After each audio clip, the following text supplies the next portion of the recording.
Hello every one, I M CIBIL Manha, director socio mentors IAS. ഇന്ന് നമ്മളുടെ കൂടെ ഉള്ളത് രജത് ആറാണ്. ഈ വർഷത്തെ സിവിൽ സർവീസ് എക്സാമിൽ 169th റാങ്ക് കരസ്ഥമാക്കിയിരിക്കുകയാണ് Rajat. So first of all congratulations Rajat. So Rajat, before we start with our questions related to sociology, first and foremost എല്ലാവർക്കും അറിയാൻ താല്പര്യമുള്ളൊരു കാര്യം, ബിഫോർ സിവിൽ സർവീസ് എങ്ങനെയായിരുന്നു രജത്തിൻ്റെ ലൈഫ്? ലൈക്ക് എവിടെയാണ് പഠിച്ചത്, എന്തൊക്കെയായിരുന്നു ആക്ടിവിറ്റീസ് ചെയ്തുകൊണ്ടിരുന്നത്, അതിനെക്കുറിച്ച് എന്തെങ്കിലുമൊക്കെ ഒരു ബ്രീഫ് ഇൻട്രോ പറയാൻ പറ്റുമോ? ഞാൻ എൻ്റെ അണ്ടർ ഗ്രാജുവേറ്റ് ഇലക്ട്രിക്കൽ എഞ്ചിനീയറിങ്ങിലായിരുന്നു ചെയ്തത്. IIT പാലക്കാട് നിന്നാണ് പാസ് ഔട്ട് ആയത്. അത് കഴിഞ്ഞ് നേരെ MBA ചെയ്യുമായിരുന്നു. IIM ഇൻഡോർ നിന്നാണ്. 2021 പാസ് ഔട്ടാണ്. അതിനുശേഷം ഇപ്പോൾ ഒരു 3.5 കൊല്ലമായിട്ട് ഞാൻ വർക്ക് ചെയ്തുകൊണ്ടും കൂടി ഇരിക്കുകയാണ്. അതിൻ്റെ ഇടയ്ക്കാണ് ഞാൻ ഈ സിവിൽ സർവീസ് പ്രിപ്പറേഷൻ തുടങ്ങുന്നതും. ഇപ്പം ഒരു 2022 മുതൽ ഞാൻ അറ്റംപ്റ്റ് കൊടുക്കുന്നുണ്ട്. ഇതെൻ്റെ 3ാമത്തെ അറ്റംപ്റ്റാണ്. ഫസ്റ്റ് അറ്റംപ്റ്റ് എനിക്ക് മെയിൻസ് ക്ലിയർ ചെയ്യാൻ പറ്റിയില്ല. സെക്കൻഡ് അറ്റംപ്റ്റ് ഇൻ്റർവ്യൂവിൽ പോയി. അങ്ങനെ ഓരോ സ്റ്റേജ് ഞാനിങ്ങനെ വീണ് വരികയാണ്. അങ്ങനെ 3ാമത്തെ അറ്റംപ്റ്റിലാണ് അവസാനം 169ാമത്തെ റാങ്ക് കിട്ടുന്നതും ഒരു സർവീസ് കിട്ടും എന്നുള്ളൊരു ഗ്യാരൻറ്റി വരുന്നതും. സോ രജത്ത് ഇപ്പം പറഞ്ഞതുപോലെ രജത്ത് IIT പാലക്കാടിൽ പോയി, അതിനുശേഷം IIM ഇൻഡോർ. എനിക്കുള്ളൊരു ജനറലി ഉള്ളൊരു ക്വസ്റ്റ്യൻ, ജനറലി നമ്മൾ ഇന്ത്യയിൽ പഠിക്കുന്ന ഏതൊരു സ്റ്റുഡൻ്റ് ആണെന്നുണ്ടെങ്കിലും വളരെയധികം പഠിക്കാൻ ആഗ്രഹിക്കുന്ന പ്രീമിയർ ഇൻസ്റ്റിറ്റ്യൂട്ട്സ് ആണ് IIT, IIM. അത് കഴിഞ്ഞ് വർക്ക് ചെയ്യുന്നു. അപ്പം എന്തുകൊണ്ട് സിവിൽ സർവീസ്, എങ്ങനെയാണ് സിവിൽ സർവീസ് പ്രിപ്പയർ ചെയ്യണമെന്നും സിവിൽ സർവീസിലേക്ക് എൻ്റർ ചെയ്യണമെന്നുള്ള ആ ഒരു ഫ്ലെയർ, അത് എങ്ങനെയാണ് വന്നത്? സാർ, അതെൻ്റെ മാനേജ്മെൻറ്റ് ബാക്ക്ഗ്രൗണ്ടിൽ നിന്നാണ് മെജോറിറ്റി ആയിട്ട് വരുന്നത്. കാര്യം മാനേജ്മെൻറ്റിൽ നമ്മൾ ഓർഗനൈസേഷൻസ് എങ്ങനെ ബെറ്ററായിട്ട് റൺ ചെയ്യണം, കൂടുതൽ എഫിഷ്യൻ്റായിട്ട് റൺ ചെയ്യണം, അതിൻ്റെ ഒരു സ്റ്റഡിയാണ് മാനേജ്മെൻറ്റ് എന്ന് പറയുന്നത് തന്നെ. ഞാൻ ആ സമയത്ത് നോക്കിയപ്പോൾ എൻ്റെ മുന്നിലുള്ള ഏറ്റവും വലിയ ഓർഗനൈസേഷൻ നമ്മുടെ സിസ്റ്റമാണ്, നമ്മുടെ ഗവൺമെൻറ്റാണ്. അപ്പോൾ അതിൻ്റെ ഒരു ഭാഗമായിട്ട് അതിനെ കുറച്ചുകൂടെ എഫിഷ്യൻ്റായിട്ട് നമുക്ക് ചെയ്യാൻ പറ്റുകയാണെങ്കിൽ അതിലും നല്ലൊരു കാര്യം, അതിൻ്റെ സബ്ജക്റ്റിനോട് അങ്ങനെ നീതി പുലർത്താൻ വേറൊരു അവസരം നമുക്ക് വേറെ ഇല്ല. അപ്പോൾ അങ്ങനെയാണ് ഞാൻ സത്യം പറഞ്ഞാൽ ഇതിലേക്ക് വരുന്നത്. പിന്നെ അതിൻ്റെ ഡിസ്ട്രിക്ട് അഡ്മിനിസ്ട്രേഷൻ്റെ ഭാഗമായിട്ട് ഒരുപാട് പ്രോജക്ട്സ് ഞാൻ ചെയ്തിട്ടുണ്ട് IIM ഇൻഡോറിൽ പഠിക്കുന്ന സമയത്ത്. അപ്പോൾ ആ സമയത്ത് അവിടുത്തെ ഡിസ്ട്രിക്ട് മജിസ്ട്രേറ്റിനോട് വർക്ക് ചെയ്യാൻ പറ്റിയിട്ടുണ്ട്. അപ്പോൾ ഒരു എത്ര ലാർജാണ് ഈ ക്യാൻവാസ് എന്നുള്ളൊരു കാര്യത്തിനെ പറ്റി ഒരു ഐഡിയ കിട്ടി. അതെല്ലാം കൂടെ ചേർന്നാണ് ഞാൻ ഇതിലേക്ക് വരുന്നത്. മനസ്സിലായി. അങ്ങനെയാണെന്നുണ്ടെങ്കിൽ നമ്മൾക്ക് ഇനി കുറച്ചും കൂടി സ്പെസിഫിക്കായി സിവിൽ സർവീസ് റിലേറ്റഡ്, ഇപ്പം രജത്ത് പറഞ്ഞതുപോലെ എന്തുകൊണ്ട് സിവിൽ സർവീസ് എന്നുള്ളതൊക്കെ നമ്മൾ ഡിസ്കസ് ചെയ്തു. സിവിൽ സർവീസ് സെലക്ട് ചെയ്തു, പ്രിപ്പയർ ചെയ്യണം എന്നുള്ള ആഗ്രഹം വന്നു. Now the second step is നമ്മളൊരു ഓപ്ഷണൽ സബ്ജക്റ്റ് തിരഞ്ഞെടുക്കണം. ആസ് നമ്മളുടെ ഒരു സോഷ്യോളജി ഓപ്ഷണൽ റിലേറ്റഡ് ഇൻസ്റ്റിറ്റ്യൂട്ട് ആയതുകൊണ്ട് നമ്മൾ കൂടുതലും ഫോക്കസ് ചെയ്യാൻ പോകുന്ന ആ ഒരു ഏരിയയിലേക്കാണ്. അപ്പോൾ എന്തുകൊണ്ടാണ് IIM IIT കഴിഞ്ഞ് വന്ന രജത്ത് സോഷ്യോളജി ഓപ്ഷണൽ സെലക്ട് ചെയ്തത്? സാർ, ഇപ്പോൾ IIT IIM പറഞ്ഞു. അപ്പോൾ അതിനകത്തൊരു മിസ്സിംഗ് പീസ് എന്താണെന്ന് വെച്ചാൽ സോഷ്യൽ സയൻസ് ആണ് പ്രോപ്പറായിട്ടുള്ളത്. അത് ഫസ്റ്റ് റീസൺ. പിന്നെ അതുകൂടാതെ ഞാൻ പഠിച്ചത് മൊത്തം എൻ്റെ ഒരു നല്ലൊരു സിൻക്രറ്റിക് കൾച്ചറുള്ളൊരു ഇൻസ്റ്റിറ്റ്യൂഷൻസിലാണ് ഞാൻ പഠിച്ചത്. IIT ആയാലും IIM ആയാലും ഇന്ത്യ മൊത്തമുള്ള സ്റ്റുഡൻസിനെ നമ്മൾ മീറ്റ് ചെയ്യുന്നുണ്ട്. ഒരുപാട് ബാക്ക്ഗ്രൗണ്ടിൽ നിന്ന് വരുന്ന, ഒരുപാട് ഡിഫറെൻറ്റ് കൾച്ചേഴ്സിൽ നിന്ന് വരുന്ന ആൾക്കാർ നമ്മൾ മീറ്റ് ചെയ്യുന്നുണ്ട്. അപ്പം അവരുമായിട്ട് മീറ്റ് ചെയ്യുമ്പം അവരുടെ കൾച്ചർ എങ്ങനെയാണ്, അവരുടെ സൊസൈറ്റി എങ്ങനെയാണ്, ആ ഒരു ജെന്യൂൻ ക്യൂറിയോസിറ്റി നമുക്ക് എന്തായാലും വരികയും ചെയ്യും. പിന്നെ അതുകൂടാതെ ഏതൊരു മലയാളിയെ പോലെ കുറച്ച് ഡിബേറ്റ് ചെയ്യുക, കുറച്ച് അങ്ങോട്ടും ഇങ്ങോട്ടും അടി ഉണ്ടാക്കുക, കുറച്ച് വാക്കുകൊണ്ട് അങ്ങോട്ടും ഇങ്ങോട്ടും ചൊറിയുക, ആ പരിപാടി എനിക്കുമുണ്ട്. അപ്പം ഞാൻ പൊതുവായി കണ്ടൊരു കാര്യം എന്ന് വെച്ചാൽ, നമ്മൾ ഈ പ്രത്യേകിച്ച് എലൈറ്റ് ഇൻസ്റ്റിറ്റ്യൂഷൻ IIT IIM പോലെ എലൈറ്റ് ഇൻസ്റ്റിറ്റ്യൂഷൻസ് പഠിക്കുമ്പോഴത്തേക്കും നമുക്ക് കോമൺ ഗ്രൗണ്ടിൽ എന്താ നടക്കുന്നതിനെ പറ്റി ഒരു ഐഡിയ പലപ്പോഴും ലാക്കിംഗ് ആണ്. എൻ്റെ കാര്യത്തിൽ ഞാനൊരു അർബൻ എലൈറ്റ് ബാക്ക്ഗ്രൗണ്ടിൽ നിന്നാണ് വരുന്നത്. അപ്പം എനിക്ക് ആ ഒരു അണ്ടർസ്റ്റാൻഡിങ് വളരെയധികം ലാക്കിംഗ് ആണ്. പക്ഷേ എന്തൊക്കെയോ പ്രശ്നങ്ങൾ നമുക്ക് ഉണ്ടെന്നുള്ളൊരു ഐഡിയ എനിക്കുണ്ട്. അപ്പം പലരോടും ഞാനിത് ഡിബേറ്റ് ചെയ്യുക, അല്ലെങ്കിൽ നമ്മളിത് യൂണിവേഴ്സിറ്റിയിൽ ചർച്ച ചെയ്യുമ്പോഴത്തേക്കും എന്തൊക്കെയോ പ്രശ്നമുണ്ടെന്ന് എനിക്ക് തോന്നുന്നുണ്ട്. പക്ഷേ അതെന്താണ്, അല്ലെങ്കിൽ ആക്ച്വലി എന്താണ് ഗ്രൗണ്ടിൽ നടക്കുന്നതെന്ന് പറ്റിയിട്ട് എനിക്കൊരു ഐഡിയ ഇല്ല. അപ്പോൾ അങ്ങനെ ഞാനിങ്ങനെ യൂട്യൂബിലൊക്കെ സെർച്ച് ചെയ്ത് പല റെക്കമെൻഡേഷൻസ് എനിക്ക് വരുന്നു. അപ്പം സാർ ഇങ്ങനെ ഓരോരോ വീഡിയോസൊക്കെ ആയിട്ട് ആ സമയത്ത് വരുന്നുണ്ടായിരുന്നു. അപ്പോൾ അതൊക്കെ ഞാനിങ്ങനെ കാണുന്നുണ്ടായിരുന്നു. അപ്പോൾ എനിക്ക് കാൾ മാർക്സിൻ്റെ ഐഡിയ അതൊക്കെ എനിക്ക് ഭയങ്കരമായിട്ട് ഇഷ്ടപ്പെട്ടു. അതുമാത്രം ഇതുവരെ ഞാൻ പഠിച്ച സാധനങ്ങളിൽ നിന്ന് ഭയങ്കര ഡിഫറെൻ്റ് ആയിട്ടുള്ളൊരു പേഴ്സ്പെക്റ്റീവാണ് എനിക്ക് അവിടെ നിന്ന് കിട്ടുന്നത്. അപ്പോൾ മാർക്സ് പറയുന്നത് നമ്മളെല്ലാം ഒരു ലെൻസ് വെച്ച് കാണുന്നു എന്നുള്ളൊരു ഐഡിയ. അപ്പം അതെനിക്ക് ഭയങ്കരധികം, നമ്മൾ ഈ മാർക്സിസം എന്നൊക്കെ എപ്പോഴും കേൾക്കുന്നുണ്ട്, പക്ഷെ എന്താണ് പുള്ളി ആക്ച്വലി ഉദ്ദേശിച്ചതെന്ന് സാർ വളരെ ക്രിസ്റ്റൽ ക്ലിയർ ആയിട്ടൊരു വീഡിയോയിൽ പറയുന്നുണ്ടായിരുന്നു, ആ സമയത്തുണ്ടായിരുന്നു. അപ്പം അത് എനിക്ക് ആക്ച്വലി ഭയങ്കര ഒരു ഇമ്പാക്റ്റ് എനിക്ക് ക്രിയേറ്റ് ചെയ്തായിരുന്നു. അപ്പം ഇത് കൊള്ളാം, ഇത് കുറച്ചുകൂടെ ഇതിനെപ്പറ്റി അറിയണം എന്നുള്ളൊരു ഐഡിയ വന്നു. അങ്ങനെയാണ് ഞാൻ സോഷ്യോളജി കുറച്ചുകൂടെ സീരിയസ് ആയിട്ട് എടുക്കാനും അതിനെപ്പറ്റി വായിക്കാനും തുടങ്ങുന്നത്.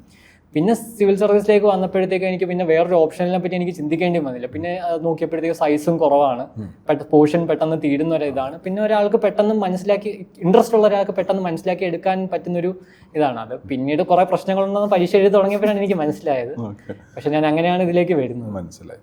അപ്പം ഇപ്പം രജത്തിൻ്റെ ഒരു എക്സ്പീരിയൻസിൽ നിന്ന് for someone coming from non humanities background sociology option എടുത്തു, പഠിച്ചു, ഈ എക്സാം ക്ലിയർ ചെയ്തു.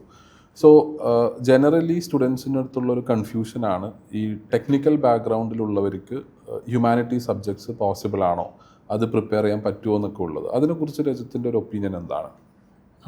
ഡെഫിനറ്റ്ലി ആദ്യം കുറച്ച് ബുദ്ധിമുട്ടായിട്ട് നമുക്ക് തോന്നും. പക്ഷേ എനിക്ക് തോന്നിയിട്ടുള്ളൊരു കാര്യം എന്താണെന്ന് വെച്ചാൽ ബാക്കി ഹ്യൂമാനിറ്റീസ് സ്റ്റുഡൻസിനെ വെച്ചിട്ട് നമ്മൾ ടെക്നിക്കൽ ബാക്ക്ഗ്രൗണ്ട്സിൽ നിന്ന് വരുന്ന സ്റ്റുഡൻസിന് ഇതൊരു പുതിയ ഐറ്റമാണ്. അപ്പം ഇൻട്രസ്റ്റ് ഉണ്ടെങ്കിൽ നമുക്ക് അതങ്ങ് കയറി കൊളുത്തും. ആ ഒരു ഐഡിയ എപ്പോഴും വരുന്നുണ്ട്. പിന്നെ നമുക്കത് കുറച്ചുകൂടെ ഫാസ്റ്റായിട്ട് നമുക്കത് ചെയ്യാനും പറ്റും. അപ്പം അത് മാത്രമല്ല, ഇത് നമ്മുടെ എൻറ്റയർ പേഴ്സണാലിറ്റിക്ക് പുതിയൊരു രൂപം തരികയാണ്, ബെറ്ററായിട്ട് നമ്മൾ ഷേപ്പ് ചെയ്യുന്നുണ്ട്. അപ്പോൾ അങ്ങനെ as A person we become kind of better when we learn A new social science. അതുപോലെ തന്നെ ഒരു സോഷ്യൽ സയൻസ് സ്റ്റുഡൻ്റ് ഒരു സയൻറ്റിഫിക് ഡിസിപ്ലിൻ പഠിക്കുമ്പോഴും ആ ഒരു ആസ്പെക്ട് ഓഫ് പേഴ്സണാലിറ്റി നമുക്ക് ബിൽഡ് ആവുന്നുണ്ട്. അപ്പം ആ ഒരു ഇതാണ് ഒരു ആസ്പെക്റ്റ് ആയിട്ട് ഞാൻ കാണുന്നത്. ഇപ്പം ഞാൻ ഇതിനെക്കുറിച്ച് തന്നെ കുറച്ചും കൂടി ഡീറ്റെയിൽ ആയിട്ട് ചോദിക്കുകയാണ്. കാരണം പല ന്യൂ കമ്മേഴ്സും ഈ വീഡിയോ കാണുമ്പം അവർക്കുള്ളിലുണ്ടാവുന്ന പല സംശയങ്ങളുമാണ്. ഇപ്പം രജത്ത് ഈ sociology as an optional select ചെയ്യാൻ രജത്ത് പറഞ്ഞതുപോലെ സോഷ്യോളജിയിലെ കോൺസെപ്റ്റ്സ് കേട്ടുണ്ടായിരുന്ന ഒരു ഇൻട്രസ്റ്റ് ഒരു ഇമ്പോർട്ടൻറ്റ് ഫാക്ടറാണ്. Other than that Rajat also mentioned about comparatively smaller syllabus ആണ്, പെട്ടെന്ന് പഠിച്ചെടുക്കാൻ പറ്റുന്നുള്ളൊരു വിശ്വാസം ഉണ്ടായിരുന്നു. ഇതുകൂടാതെ വേറെന്തെങ്കിലും ഫാക്ടേഴ്സ് സോഷ്യോളജി ഓപ്ഷനിൽ എടുക്കാൻ രജത്തിന് ഒരു മോട്ടിവേറ്റിംഗ് ഫാക്ടർ ആയിട്ടുണ്ടോ? Definitely sir. ഒരു ഫാക്ടർ എന്താണെന്ന് വെച്ചാൽ, after all this is A competitive exam. നമുക്കൊരു നല്ല എക്കോസിസ്റ്റം വേണം, നല്ല ടീച്ചേഴ്സ് വേണം, നല്ലൊരു സപ്പോർട്ട് സിസ്റ്റം വേണം, നല്ല പിയേഴ്സ് വേണം. അപ്പം അങ്ങനെ വെച്ച് നോക്കുമ്പോൾ വളരെ കുറച്ച് ഓപ്ഷണൽസ് ആക്ച്വലി മാർക്കറ്റ് ഇപ്പോൾ പ്രിഫർ ചെയ്യുന്നുള്ളൂ. അതിലൊന്ന് സോഷ്യോളജി ഡെഫിനറ്റ്ലി ആണ്. പിന്നെ ആന്ത്രപ്പോളജി, പൊളിറ്റിക്കൽ സയൻസ്, അങ്ങനത്തെ കൺസിസ്റ്റൻ്റ് ആയിട്ട് UPSC നല്ല മാർക്ക് അതിനിട്ട് തരുന്നതായിട്ട് ഞാൻ കാണുന്നുണ്ട്. അപ്പോൾ ആ ഒരു ബാക്ക്ഗ്രൗണ്ട് റിസർച്ച് കൂടെ ഞാൻ ചെയ്തിട്ടുണ്ടായിരുന്നു. അപ്പോൾ അങ്ങനെ എൻ്റെ interest, marks, support system, peers, guidance, അതെല്ലാം കറക്റ്റായിട്ടൊന്ന് വന്ന് നിന്നൊരു ഓപ്ഷനിൽ കൂടിയാണ് സോഷ്യോളജി. അപ്പം സപ്പോസ് ഞാൻ ഇന്ന് പുതുതായി സിവിൽ സർവീസ് പ്രിപ്പയർ ചെയ്യാൻ വരുന്ന ഒരു ആസ്പിറൻ്റ് ആണ്. എൻ്റെ മുമ്പിൽ ഇതുപോലെ ഒരുപാട് ഓപ്ഷണൽസ് ഇങ്ങനെ മുമ്പിലുണ്ട്. അപ്പം അങ്ങനെയുള്ള എനിക്ക് ഒരു ഓപ്ഷണൽ സെലക്ഷനിൽ രജത്തിന് എന്ത് അഡ്വൈസാണ് തരാൻ പറ്റുക? സർ, നമ്മൾ നേരത്തെ ഡിസ്കസ് ചെയ്ത പോലെ ആ ഒരു 5 പാരാമീറ്റേഴ്സ് അതേ റാങ്കിങ്ങിൽ എനിക്ക് തോന്നുന്നു നിർത്തിയാൽ മതി. കാര്യം ഫസ്റ്റ് എപ്പോഴും എനിക്ക് തോന്നുന്നു നമുക്ക് ഇൻട്രസ്റ്റ് ആണ് വേണ്ടത്. കാര്യം വളരെ ടയറിങ് ആയിട്ടുള്ളൊരു ജേർണിയാണ് സിവിൽ സർവീസ്. ഞാനൊക്കെ വന്നപ്പോൾ ഞാൻ വിചാരിച്ചു ആദ്യത്തെ ഒരു അറ്റംപ്റ്റ് തന്നെ കയറി അതങ്ങ് തീരും എന്നുള്ളൊരു ഇതാണ്. ഇതിപ്പം 2.5 വർഷം ഇതിന് പുറകെ തന്നെ ഓടുന്നു. അപ്പം അങ്ങനെ അല്ല അത് നടക്കുന്നത്. ഇതൊരു 100 മീറ്റർ അല്ല, ഇതൊരു മാരത്തോൺ റേസ് ആണ്. അപ്പം ആ ഇൻട്രസ്റ്റ് അപ്പോഴും സസ്റ്റെയിൻ ചെയ്ത് നിൽക്കാനായിട്ട് നമുക്ക് ഒരു നല്ലൊരു ഓപ്ഷനിൽ വേണം. അപ്പം അങ്ങനെ അതാണ് ഫസ്റ്റ് റീസൺ. സെക്കൻഡ്ലി, ആ ഇൻട്രസ്റ്റ് നമുക്കതിൽ കൾട്ടിവേറ്റ് ചെയ്ത് തരാൻ, നമുക്ക് സപ്പോർട്ട് ചെയ്യാൻ ഒരു നല്ലൊരു ഗൈഡൻസ് സിസ്റ്റം, ഒരു സപ്പോർട്ട് സിസ്റ്റം കൂടി വേണം. 3, നമുക്ക് എത്രയൊക്കെ പഠിച്ചാലും മാർക്ക് കിട്ടില്ലെങ്കിൽ നമുക്ക് ഈ പരീക്ഷ പാസ്സാകാൻ പറ്റില്ല. അപ്പോൾ മാർക്കും കിട്ടണം. അപ്പോൾ ഈ പാരാമീറ്റേഴ്സ് ഒക്കെ ഒന്ന് ഒബ്ജക്റ്റീവായിട്ട് നോക്കിയിട്ട് നമുക്ക് എളുപ്പത്തിൽ ഒരു ഓപ്ഷൻ സെലക്ട് ചെയ്യാൻ പറ്റും. കറക്റ്റ്. സോ നൗ നമുക്ക് അടുത്ത സ്റ്റേജിലേക്ക് കിടക്കാം. എന്തായിരുന്നു രജത്തിൻ്റെ സോഷ്യോളജി ഓപ്ഷണൽ പ്രിപ്പറേഷനിലെ സ്ട്രാറ്റജി? സോ ഇത് നമുക്ക് കുറച്ചും കൂടി സ്ട്രക്ചർഡായി നോക്കുകയാണെങ്കിൽ, ഫസ്റ്റ് അറ്റംപ്റ്റിൽ ആദ്യമായി സിവിൽ സർവീസ് പ്രിപ്പയർ ചെയ്യുന്ന സമയത്ത് you selected sociology as for optional. എവിടെ നിന്നാണ് രജത്ത് സ്റ്റാർട്ട് ചെയ്തത്? എങ്ങനെയായിരുന്നു ആ ഇനീഷ്യൽ കാലഘട്ടത്തിലുള്ള രജത്തിൻ്റെ ഒരു പ്ലാൻ ആൻഡ് അപ്രോച്ച്? അതിൻ്റെ എല്ലാം ഒന്നും ഞാൻ ഓർക്കുന്നില്ല. കാര്യം ഓരോ അറ്റംപ്റ്റിലും ഞാൻ വളരെ റാഡിക്കലായിട്ടുള്ള ചേഞ്ചസ് വരുത്തിയിട്ടുണ്ട്. മാർക്കും കുറവായിരുന്നു, അതുകൊണ്ട് തന്നെയാണ്. ആദ്യം എനിക്ക് സമയമില്ലായിരുന്നു. ഞാൻ ഓൾമോസ്റ്റ് ഫുൾ ടൈം ഒരു മൾട്ടിനാഷണൽ ബാങ്കിൽ വർക്ക് ചെയ്യുമായിരുന്നു. അപ്പം എനിക്ക് അതിൻ്റെ ഡെഫിനറ്റ് ആയിട്ടുള്ള ടൈം കൺസ്ട്രെയിൻസ് ഉണ്ട്. അപ്പം ഫസ്റ്റ് അറ്റംപ്റ്റിൽ ഞാൻ ചെയ്തത് എന്താണെന്ന് വെച്ചാൽ, ജസ്റ്റ് സിലബസ് കീവേഡ്സ് വെച്ച് സെർച്ച് ചെയ്ത് ഇഗ്നുവിൻ്റെ മെറ്റീരിയലിലും പിന്നെ സ്ലീപ്പി ക്ലാസ്സസ് പോലെയുള്ള ഫ്രീ ആയിട്ട് അവൈലബിൾ ആയിട്ടുള്ള മെറ്റീരിയൽ, പിന്നെ ടെലഗ്രാമിൽ നിന്ന് കിട്ടുന്ന നോട്ട്സ്, ടോപ്പേഴ്സിൻ്റെ നോട്ട്സ്, എനിക്കൊന്ന് കുറേ മാംസിൻ്റെ നോട്ടുണ്ട്, നല്ല റാങ്ക് വന്നിട്ടുള്ള നോട്ടുകളുണ്ട്. അപ്പോൾ അതെല്ലാത്തിൽ നിന്നും അവരുടെ സാധനം അടിച്ചു മാറ്റി എങ്ങനെയൊക്കെയോ കൂട്ടി വെച്ച് ചേർത്തൊരു പാച്ച് വർക്ക് നോട്ടായിരുന്നു ആദ്യം എനിക്ക് ഉണ്ടായിരുന്നത്. പിന്നെ അതുമാത്രമല്ല, ഞാൻ ഒരു കാര്യം ശ്രദ്ധിച്ചതെന്ന് വെച്ചാൽ, ഞാൻ എപ്പോഴും എനിക്ക് റൈറ്റിംഗ് സ്കിൽസ് വീക്കാന്നുള്ളൊരു കാര്യം എനിക്കറിയായിരുന്നു. അപ്പം ഞാൻ എപ്പോഴും ടെസ്റ്റ് എഴുതാനായിട്ടുള്ളൊരു എഫേർട്ട് ഞാൻ എടുത്തിട്ടുണ്ടായിരുന്നു. അപ്പോൾ അതിന് ഞാൻ സോഷ്യൽ മെൻറ്റേഴ്സിൽ വന്ന് ചേർന്നു. ആദ്യം തന്നെ ഞാൻ മീന മാമുമായിട്ട് സാറുമായിട്ട് സംസാരിച്ചാണ് ഞാൻ വന്ന് 2022 പ്രിലിംസ് കഴിഞ്ഞ ഉടനെ ഞാൻ വന്ന് ചേരുന്നുണ്ട്. അപ്പം എനിക്ക് ഇവിടുന്ന് ഒരു നല്ലൊരു സപ്പോർട്ട് സിസ്റ്റം കിട്ടിയായിരുന്നു. കാര്യം എനിക്ക് നോട്ടില്ല, എനിക്ക് കണ്ടന്റ് ഇല്ല എന്ന് എനിക്കൊന്ന് ഫസ്റ്റ് ടെസ്റ്റ് കഴിഞ്ഞപ്പോൾ തന്നെ സാറിന് മനസ്സിലായി. പക്ഷെ ഇവൻ എന്തൊക്കെയോ അറിയാമെന്നുള്ളൊരു ഐഡിയ സാറിന് ഉണ്ടായെന്ന് എനിക്ക് തോന്നുന്നു. അപ്പം സാറ് മാമിനോട് പറഞ്ഞ് എനിക്ക് കുറേ നോട്ടും മെറ്റീരിയലും ഒക്കെ ഷെയർ ചെയ്ത് തന്നായിരുന്നു. അപ്പോൾ എൻ്റെ ഈ പാച്ച് വർക്ക് നോട്ടിൻ്റെ കൂടെ ഒരു നല്ലൊരു നോട്ടും കൂടെ വന്നു. പക്ഷേ അവിടെ പ്രശ്നം എന്ന് വെച്ചാൽ നമ്മളിപ്പോൾ കോമ്പീറ്റ് ചെയ്യുന്ന ആൾക്കാർ മേ ബി ഒരു 5-6 തവണ ഇത് റിവൈസ് ചെയ്തിട്ട് വന്നിരിക്കുന്ന ആൾക്കാരായിരിക്കും. അപ്പം നമുക്ക് അത്രത്തോളം ഒരു കൺസെപ്റ്റൽ ക്ലാരിറ്റി ആ വളരെ ലിമിറ്റഡ് ടൈമിൽ ബിൽഡ് ചെയ്യാൻ പറ്റില്ല. കാര്യം എൻ്റെ GS നോട്ട് ഒന്നും കംപ്ലീറ്റ് ആയിരുന്നില്ല. ഞാൻ 2 മാസം പഠിച്ച് പ്രിലിംസ് എങ്ങനെയോ പാസ്സായി നേരെ മെയിൻസിലോട്ട് അങ്ങ് ഇറങ്ങുമായിരുന്നു. അങ്ങനെയാണ് എൻ്റെ ഫസ്റ്റ് അറ്റംപ്റ്റ്. അതിനെനിക്ക് എന്തോ ഭാഗ്യത്തിന് എഴുതി അപ്ലൈ ചെയ്യാനുള്ളൊരു ഐഡിയ എനിക്ക് വന്നു. അതുകൊണ്ട് നമ്മുടെ പേപ്പർ 2 ആപ്ലിക്കേഷൻ പേപ്പറായ പേപ്പർ 2 എനിക്ക് നല്ല മാർക്ക് വന്നു, 137 മാർക്ക് വന്നു. അത് എനിക്ക് എന്നെപ്പോഴുള്ളവർക്ക് ചിന്തിക്കാൻ പോലും പറ്റാത്തൊരു മാർക്ക് വന്നു. പക്ഷേ അതുപോലെ തന്നെ പേപ്പർ 1 തീരെ കുറയുകയും ചെയ്തു. 87 മാർക്സ് ആയിരുന്നു ഉണ്ടായിരുന്നത്. അപ്പം അതിൻ്റെ കൺക്ലൂഷനും വളരെ എവിഡൻ്റ് ആണ്. കാര്യം എനിക്ക് തിയറി സ്ട്രോങ് അല്ലാത്തതുകൊണ്ടാണ് എനിക്ക് പേപ്പർ 1 മാർക്ക് പോയത്. 87 മാർക്ക് ഉണ്ടായിരുന്നുള്ളൂ. അതേസമയം എനിക്കത് അപ്ലൈ ചെയ്യാൻ അറിയാം, അതുകൊണ്ട് പേപ്പർ 2 മാർക്കും വന്നു. അപ്പോൾ അങ്ങനെയാണ് എൻ്റെ ഫസ്റ്റ് അറ്റംപ്റ്റ് പോയത്. അപ്പോൾ ഉടനെ അടുത്ത ദിവസം തന്നെ ഞാൻ സാറിനെയും മാമിനെയൊക്കെ കണ്ട് എൻ്റെ ടീമിനെ ഞാൻ കോൺടാക്ട് ചെയ്ത് ഈ മാർക്ക് കാണിച്ച് ഇതൊക്കെയാണ് പ്രശ്നം എന്നൊക്കെ ഐഡൻറ്റിഫൈ ചെയ്ത് അപ്പോൾ തന്നെ ഈ ഒരു ഐഡിയ എനിക്ക് കിട്ടുകയും ചെയ്തു. അപ്പം സാർ അതിനകത്ത് പറഞ്ഞു എന്നൊരു ആസ്പെക്റ്റ് എന്ന് വെച്ചാൽ ഈ പേപ്പർ 1 മാർക്ക് ഒരു ഡബിൾ ആക്കാൻ വരുന്ന എനിക്ക് സ്കോപ്പ് ഉണ്ട്. കാര്യം ആ സമയത്ത് ടോപ്പറിൻ്റെ മാർക്ക് 171 ആയിരുന്നു, which is almost double my marks. പക്ഷേ paper 2 I was among the toppers. 137, 138 ആയിരുന്നു ആ വർഷം വരെ പോയിരുന്നത്. അപ്പം നിനക്ക് അറിയാം, പക്ഷെ നിനക്ക് എങ്ങനെ ചെയ്യണം എന്നുള്ളൊരു കാര്യം ഇപ്പോഴും ക്ലാരിറ്റി വരാനുണ്ടെന്നൊരു ഐഡിയ എനിക്ക് കിട്ടി. അപ്പോൾ സെക്കൻഡ് അറ്റംപ്റ്റ് ഞാൻ എന്താ ചെയ്യുന്നത് വെച്ചാൽ ഞാൻ പ്രോപ്പറായിട്ട് ക്ലാസ് എടുത്തു. ഞാൻ എൻ്റെ അവിടെ നിന്നുള്ള ജോലി മാറി ഇവിടെ ഒരു ഫേമിൽ വർക്ക് ചെയ്യാൻ തുടങ്ങി. രാവിലെ ക്ലാസ് എടുത്തിട്ട് എൻ്റെ ജോലിക്ക് പോയി. അങ്ങനെയാണ് ഞാൻ ചെയ്തത്. അപ്പോൾ പ്രോപ്പറായിട്ടൊരു തിയറി ബിൽഡിങ് ആ ഒരു വർഷം നടന്നു. അപ്പം അതുകൊണ്ട് തന്നെ സെക്കൻഡ് അറ്റംപ്റ്റ് ഞാൻ എഴുതിയപ്പോൾ എനിക്ക് പ്രോപ്പറായിട്ട് നോട്ട് ഉണ്ടായിരുന്നു. അവിടുന്ന് ഒന്നും സെക്കൻഡ് എടുത്ത നോട്ട് എനിക്ക് വേണ്ടി വന്നില്ല. ഒരു പ്രോപ്പർ ക്ലാസ് നോട്ടും കാര്യങ്ങളും ഉണ്ടായിരുന്നു. അതിൻ്റെ കൂടെ സാർ സപ്ലിമെൻ്ററി മെറ്റീരിയൽ അയച്ചു തന്നിട്ടുണ്ടായിരുന്നു. അപ്പോൾ ഇത് രണ്ടും ബേസ് ചെയ്ത് ഒരു പ്രോപ്പർ പടച്ചിട്ട ഒരു ആയുധമൊക്കെ ആയിട്ടാണ് ഞാൻ സെക്കൻഡ് അറ്റംപ്റ്റിലോട്ട് ഇറങ്ങുന്നത്. പക്ഷേ സെക്കൻഡ് അറ്റംപ്റ്റിൻ്റെ പ്രശ്നം എന്ന് വെച്ചാൽ ഞാൻ നമ്മുടെ മെയിൻസ് റിസൾട്ട് വരുന്നത് ഡിസംബറിലാണ്. അപ്പം ഡിസംബറിൽ നിന്ന് അടുത്ത പ്രിലിംസിലോട്ട് ആകെ 6 മാസമേ ഉള്ളൂ. അപ്പം 3 മാസം കൊണ്ട് എഗെയിൻ പെട്ടെന്ന് എല്ലാം ഒന്ന് പഠിച്ചെടുക്കുമായിരുന്നു. അത് റിവൈസ് ചെയ്യാനോ അല്ലെങ്കിൽ പ്രോപ്പറായിട്ട് നമ്മൾ ഈ എഴുതുന്ന നോട്ട് 2-3 തവണ നമ്മൾ കുറുക്കിയെടുക്കുക എന്നൊക്കെ പറയത്തില്ല, നമ്മൾ വളരെ കണ്ടൻസ് ചെയ്ത് അത് കൊണ്ടുവരും. അപ്പോൾ ആ ഒരു പ്രോസസ്സ് ഒന്നും അവിടെ നടന്നിട്ടില്ല. സാധനം എല്ലാം കയ്യിലുണ്ട്, പക്ഷെ അതെങ്ങനെ ഉപയോഗിക്കണമെന്നൊന്നും വലിയ പിടിയില്ല. അപ്പോൾ അഗെയിൻ ഞാൻ പ്രോസസ്സിൽ ഇറങ്ങി. ആസ് യൂഷ്വൽ പ്രിലിംസ് ക്ലിയർ ആയി ഇറങ്ങി, ഫുൾ പരിപാടി തുടങ്ങി. നോട്ടും കാര്യങ്ങളൊക്കെ ഉണ്ട്, എല്ലാ ടെസ്റ്റും എഴുതി. പക്ഷേ അഗെയിൻ എനിക്ക് കുറച്ച് റിവിഷൻ്റെ ഒരു ലാക്കിങ് തോന്നിയിട്ടുണ്ടായിരുന്നു. അപ്പം പക്ഷേ പക്ഷെ ഉള്ളത് വെച്ച് സാറും എൻ്റെ ടീമും സപ്പോർട്ട് ചെയ്ത് നല്ലൊരു അറ്റംപ്റ്റ് എനിക്ക് കൊടുക്കാൻ പറ്റി. I was pretty happy with that attempt. And നമ്മുടെ സ്ട്രാറ്റജി അതായിരുന്നു, പേപ്പർ 2 തൽക്കാലം അവിടെ നിൽക്കട്ടെ, നിനക്കറിയാം, അതിനകത്ത് കൂടുതലൊന്നും ചെയ്യണ്ട, തിയറി ബിൽഡ് ചെയ്യുക, പ്രോപ്പറായിട്ട് അത് ചെയ്യും. അപ്പോൾ അങ്ങനെ ഒരു സ്ട്രാറ്റജി പോയി. മാർക്ക് വന്നു. ആ സമയം എനിക്ക് ഇൻ്റർവ്യൂ കോൾ വന്നായിരുന്നു. ആ ഇൻ്റർവ്യൂ കോൾ വരാനുള്ള പ്രധാന കാര്യം എന്ന് വെച്ചാൽ എൻ്റെ ആ സാറ് പ്രെഡിക്റ്റ് ചെയ്ത പോലെ എൻ്റെ ആ സോഷ്യോളജി പേപ്പർ 1 മാർക്ക് ഓൾമോസ്റ്റ് 50ഓളം കൂടി. 87 നിന്ന് 133 വന്നു. അങ്ങനെ 270, which is A very good above average mark in an optional ആ വർഷം എനിക്ക് കിട്ടി. അതുകൊണ്ടാണ് എനിക്കൊരു ഇൻ്റർവ്യൂ കോളും വന്നത്. പിന്നെ ഇനി ഇത്തവണ ഞാൻ എന്താ ചെയ്യുന്നത് വെച്ചാൽ എൻ്റെ കയ്യിൽ എല്ലാ സാധനങ്ങളും ഉണ്ട്, ഞാൻ പ്രോപ്പറായിട്ട് അത് റിവൈസ് ചെയ്തിട്ടുണ്ട്.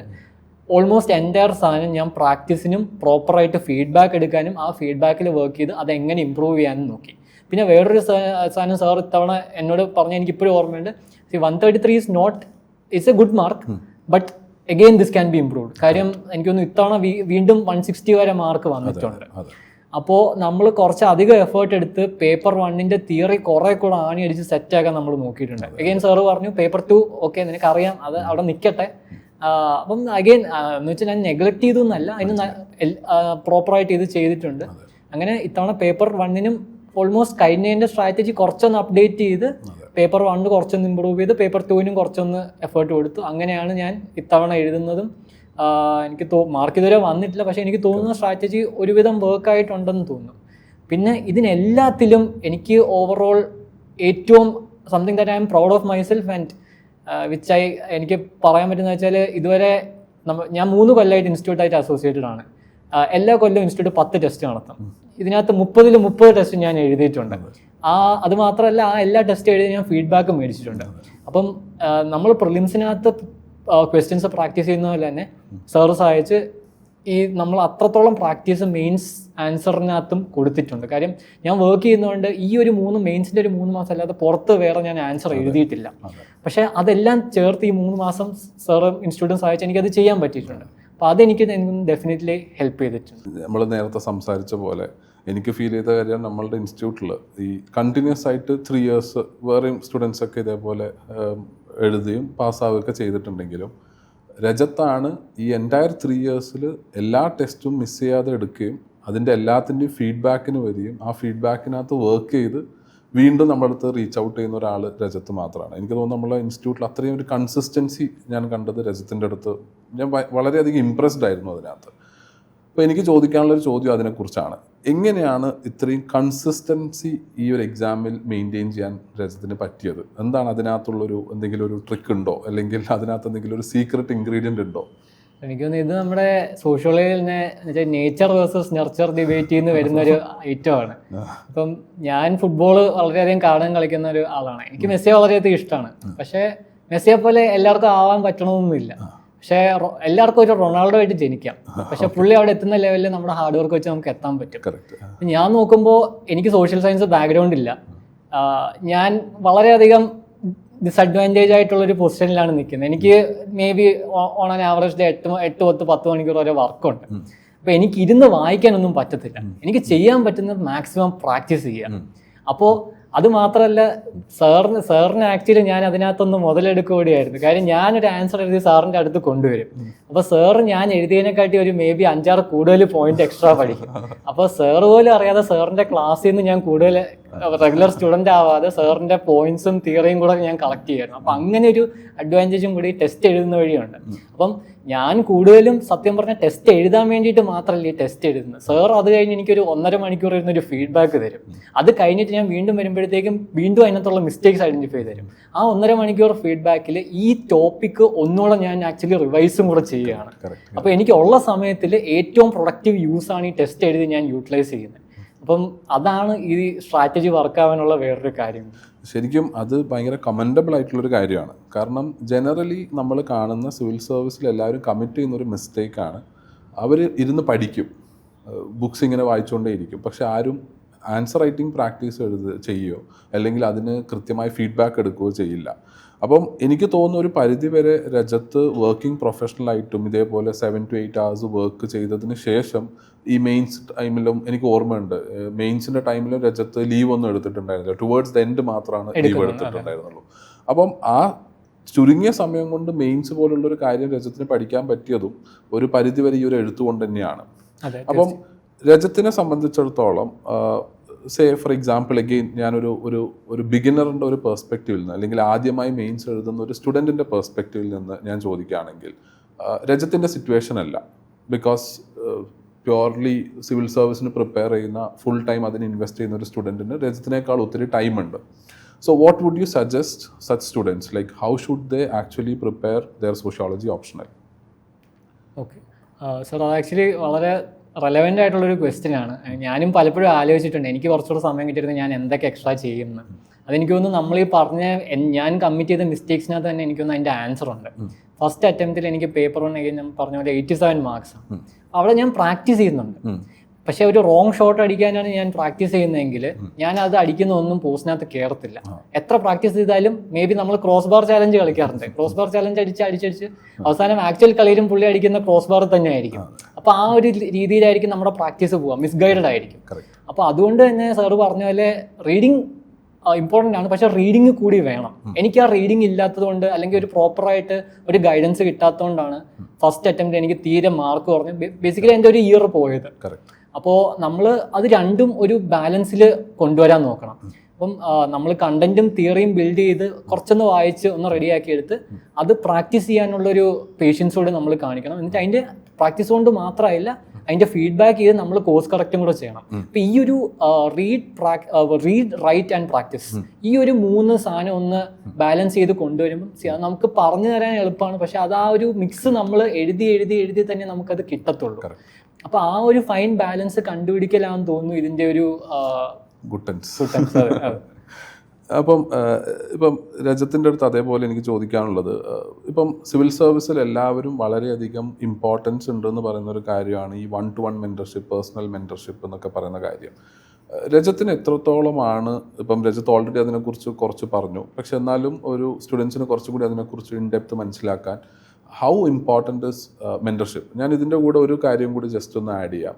ഇപ്പം നമ്മളിവിടെ ബാച്ചസ് നടത്തുന്ന സമയത്ത് കണ്ടുവരുന്നൊരു കാര്യമാണ്, ഇപ്പം നമ്മൾ സ്റ്റുഡൻസിൻ്റെ അടുത്ത് പറയും ആഫ്റ്റർ ഈച്ച് ചാപ്റ്റർ നിങ്ങൾക്ക് ടെസ്റ്റ് നടത്തും, ആ ടെസ്റ്റിന് ശേഷം ഫീഡ്ബാക്സ് വെക്കും, ആ ഫീഡ്ബാക്സിൽ 1-to-1 മെൻറ്റർഷിപ്പ് ഇരുന്ന് ആ സ്റ്റുഡൻസ് എഴുതിയ ആൻസേഴ്സിനകത്തുള്ള ഇഷ്യൂസ് നമ്മൾ ഡിസ്കസ് ചെയ്ത് അത് പറഞ്ഞു കൊടുക്കും.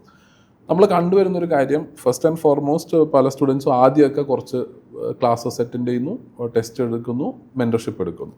കുറച്ച് കഴിയുമ്പോഴത്തേക്ക് അവർ ക്ലാസ് അറ്റൻഡ് ചെയ്യുക മാത്രമേ ചെയ്യുന്നുള്ളൂ, ടെസ്റ്റ് എടുക്കുന്നതും ഫീഡ്ബാക്ക് എടുക്കുന്നതും കുറയും.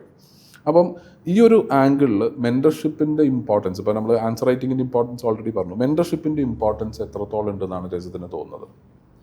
സർ, പേഴ്സണലി എന്നോട് ചോദിക്കുകയാണെങ്കിൽ മെൻറ്റർഷിപ്പ് എടുത്തില്ലെങ്കിൽ ആ ടെസ്റ്റ് എഴുതാതിരിക്കുക ഞാൻ നല്ലതെന്ന് ഞാൻ പറയത്തുള്ളൂ. ഇതെങ്ങനെ എന്തുകൊണ്ടാണ് സംഭവിക്കുന്നുള്ള കാര്യം എനിക്കറിയാം. കാരണം ഞാൻ ആ ഒരു അവസ്ഥയിലിരിക്കുകയാണ്. ഞാൻ പലപ്പോഴും ആലോചിച്ചിട്ടുണ്ട്, ഞാനിപ്പം മേ ബി ഒരു സാറ് ബിസിയാണ്, അപ്പം ഒരു 10-15 മിനിറ്റ് വെയിറ്റ് ചെയ്ത് സാറിൻ്റെ മെൻറ്റർഷിപ്പൊക്കെ എടുക്കണോ, എനിക്ക് അത്രയും സമയം കളയണം, അല്ലെങ്കിൽ അതാ നേരം ഞാൻ ഇരുന്ന് വായിച്ചാൽ പോരെ, അങ്ങനെയൊക്കെ ഞാനും ആലോചിക്കാറുണ്ട്.